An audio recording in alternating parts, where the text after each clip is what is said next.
y es básicamente manejar algunos conceptos, ¿no? En primer lugar, es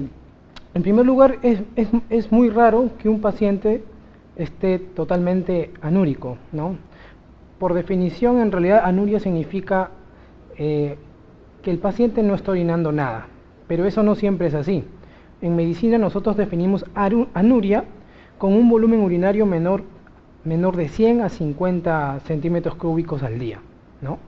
Y oliguria como un gasto urinario, no, un flujo urinario de menos de 0,5 cc por kilo por hora, o si queremos decir menos de 400 o menos de 500 centímetros cúbicos al día, ¿no? Es importante también reconocer el concepto de oliguria, ¿no? Ya que también, como vamos a ver un poquito más adelante, dentro de las clasificaciones de grados de insuficiencia renal aguda, según la CADIGO, según la última guía, utilizan dos parámetros: el parámetro bioquímico, que es la medición de la creatinina, y el parámetro clínico, que justamente es la medición del volumen urinario, y que justamente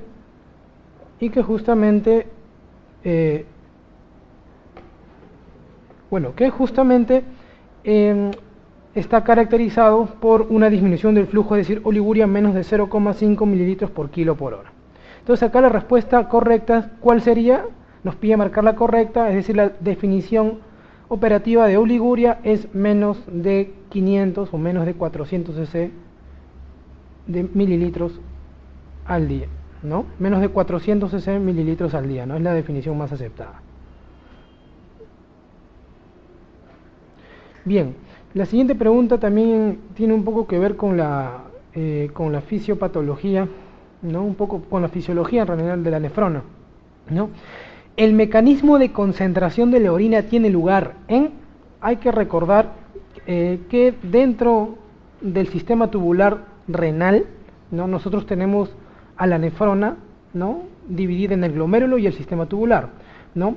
El primer segmento es el túbulo contorneado proximal, que se va a encargar básicamente de reabsorber más del 60-70% de la carga de sodio filtrado, reabsorber aminoácidos, ¿no? Ya cuando pasa al asa de Henle, ¿no? Al asa de Henle delgada, el asa de Henle delgada, básicamente la característica de esta asa de Henle delgada es que va a ser muy permeable al agua. Y da la casualidad que justamente este segmento, ¿no? Este segmento del asa de Henle, ¿no? Está ubicado en la parte de la médula renal, la cual tiene una alta concentración de solutos y una alta osmolaridad. Por lo tanto, este va a ser el principal segmento en donde la orina se va a concentrar, ya que el agua va a pasar de la luz tubular al intersticio de la médula renal propiamente dicha, ¿no? Entonces el mecanismo de concentración de la orina tiene lugar en la región medular, ¿ya? La región medular. La siguiente pregunta: las células yuxtaglomerulares nos colocan varias alternativas y se entiende que tenemos que marcar lo correcto en referencia justamente a este tipo de células especializadas.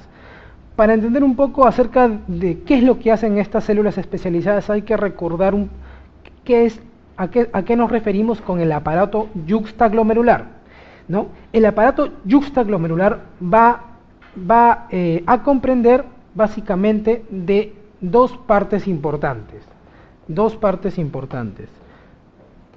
Aquí está, muy bien.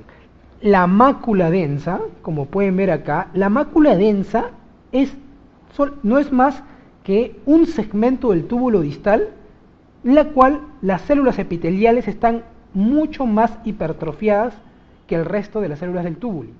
Y estas células, como pueden ver, tienen un contacto íntimo, ¿no? con la arteriola aferente, ¿no? Las células de la mácula densa van a caracterizarse por secretar básicamente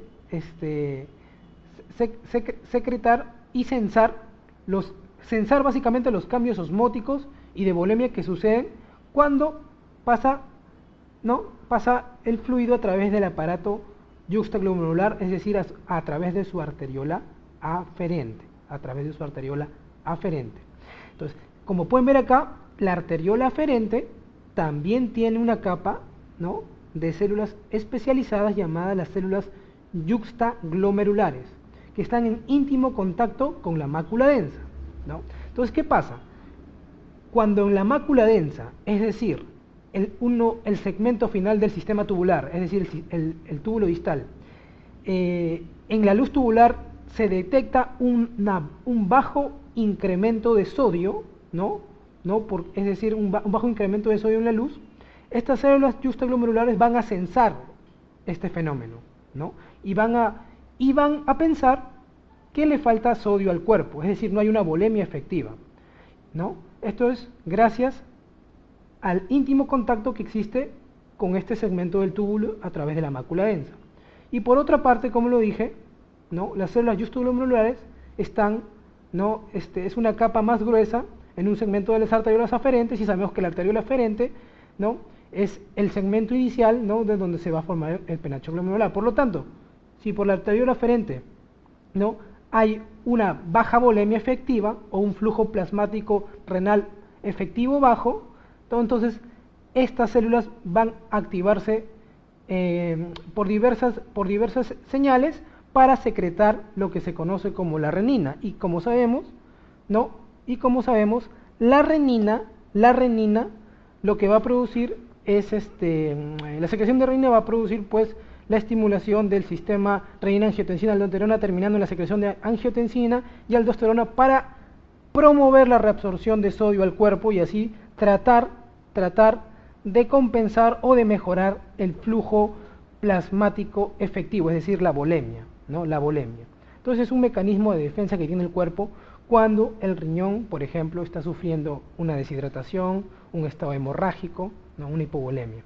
Entonces, nosotros podemos decir pues que las células yuxtaglomerulares efectivamente van a producir renina, están en contacto íntimo con la arteriola aferente, como pueden ver ahí.